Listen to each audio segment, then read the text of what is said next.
Bonjour, je m'appelle Rodrigo et je viens vous parler aujourd'hui à propos des séances d'auto-hypnose que on peut télécharger et écouter à la maison donc et que j'ai beaucoup utilisé celles du centre DOS qui sont disponibles sur leur site.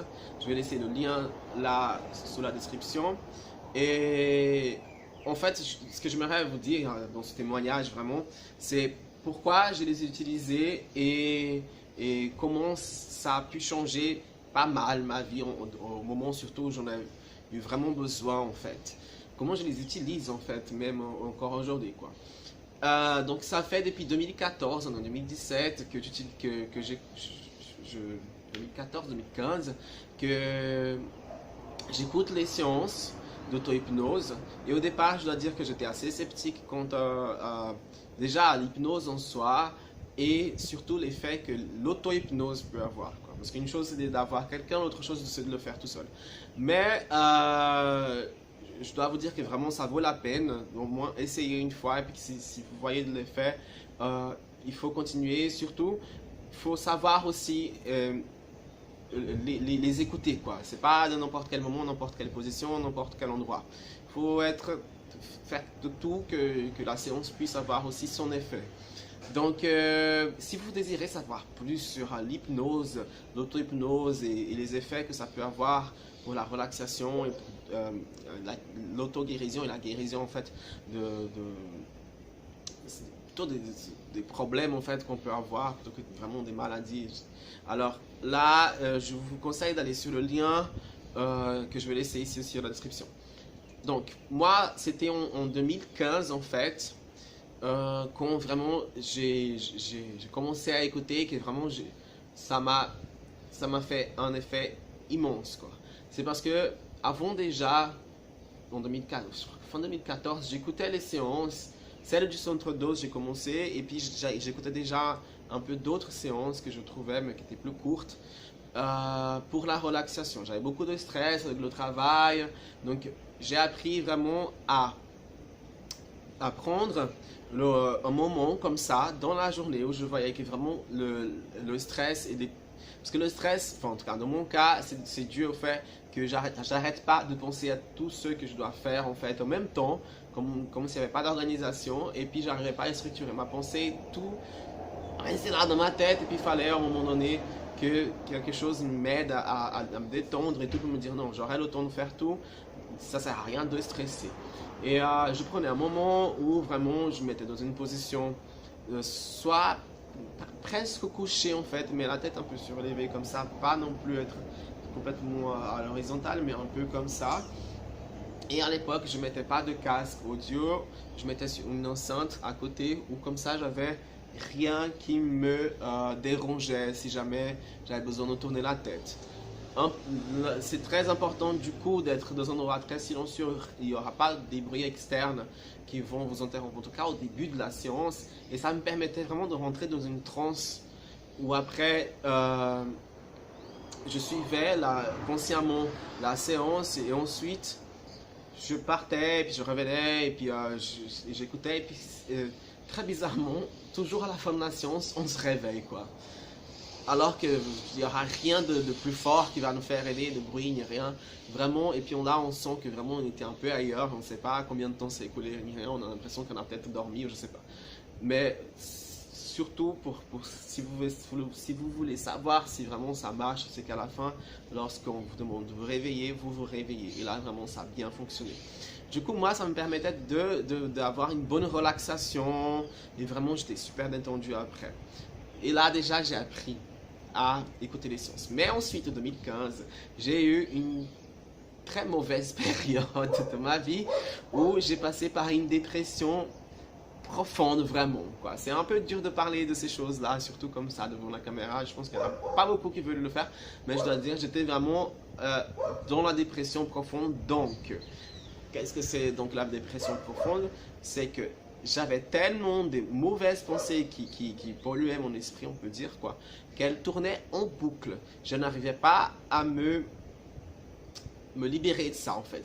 Une pensée, une mauvaise pensée, un souvenir, à un moment donné, me rappelait un autre mauvais souvenir, qui me rappelait un autre mauvais souvenir, qui me ramenait ensuite à mon actualité et qui me disait ah merde.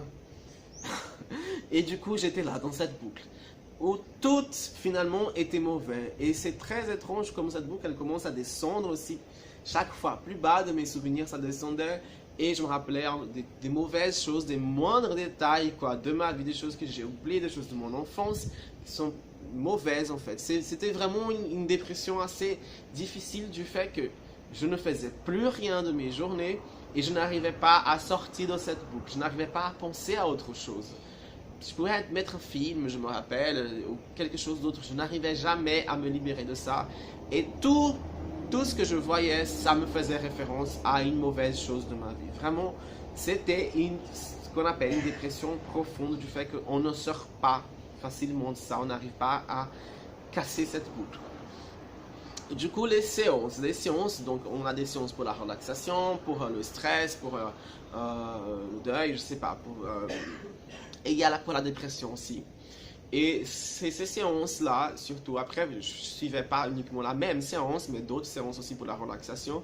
Mais c'est là où vraiment c'était important pour moi de faire les séances. Parce que les séances, elles permettaient en fait, d'un moment donné, j'essayais de me concentrer sur quelque chose où là, j'étais vraiment obligé de me concentrer rien que sur des paroles.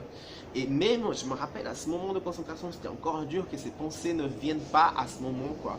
Et de me dire, non, je reste concentré sur ces mots, sur ces mots, sur ces mots. Et là, j'arrivais à casser cette boucle, on va dire. Et j'arrivais à rentrer dans l'état de transe à nouveau.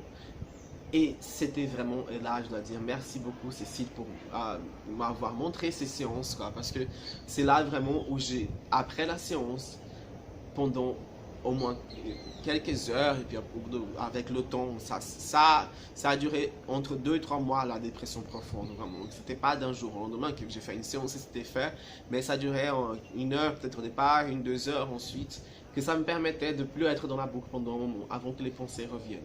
Et du coup, j'ai profité de ce moment en fait où je sais pas, inconsciemment, ça m'avait touché l'esprit et tout, et j'étais plus là dans cette chose.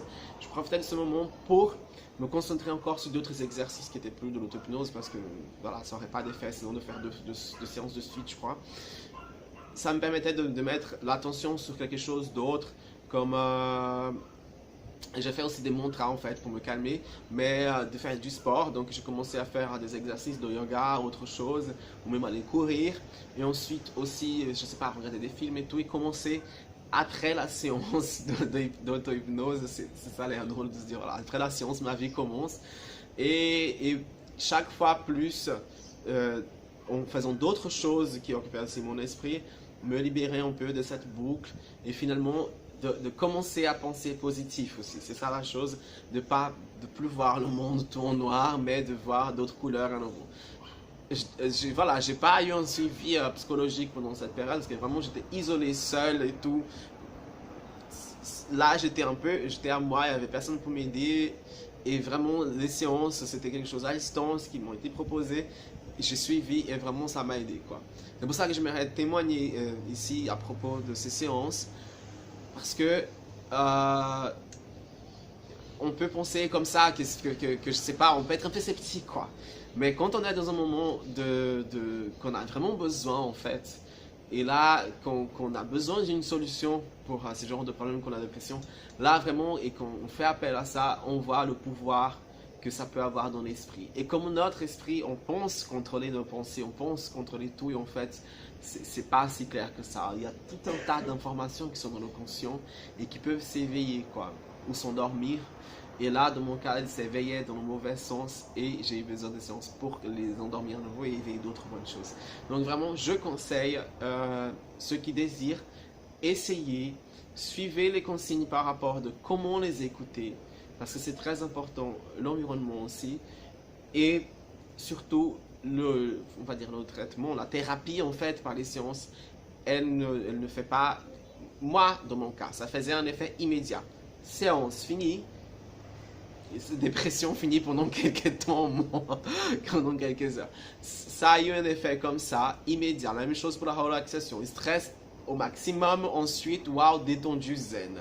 Mais pour avoir cet état de relaxation, pas juste après les séances, ou de dépression, on va dire de gaieté, je sais pas, en tout cas d'être stable, pas juste après les séances, il faut les faire, les suivre pendant de façon régulière et tout, pas besoin d'être avec des horaires précis, mais au moins de faire de façon régulière pour que cela ne devienne pas juste un état après la séance, mais vraiment que votre vie s'améliore pour de bon, quoi, et que vous sortez. Donc moi je fais toujours appel maintenant aux séances, pas autant qu'avant, mais surtout ce que j'ai encore c'est avec le travail de cas de stress, quoi. Vraiment, et ça peut vraiment, on peut être plus productif du fait qu'on est un peu plus détendu et puis que notre inconscient nous lâche un peu et ne met pas autant de pression. Ok, donc j'espère que cela vous aide. Si vous avez des commentaires à faire par rapport à votre expérience, laissez-la dans les commentaires. N'oubliez pas de faire un petit j'aime là sur la vidéo, un like. Et si vous avez des questions aussi, vous pouvez écrire et tout pour savoir un peu plus par rapport à mon expérience ou d'autres méthodes aussi alternatives comme ça qui peuvent vraiment vous aider pour avoir de l'équilibre dans votre vie et juste être bien. Ok, merci beaucoup, on se voit ici dans une prochaine vidéo.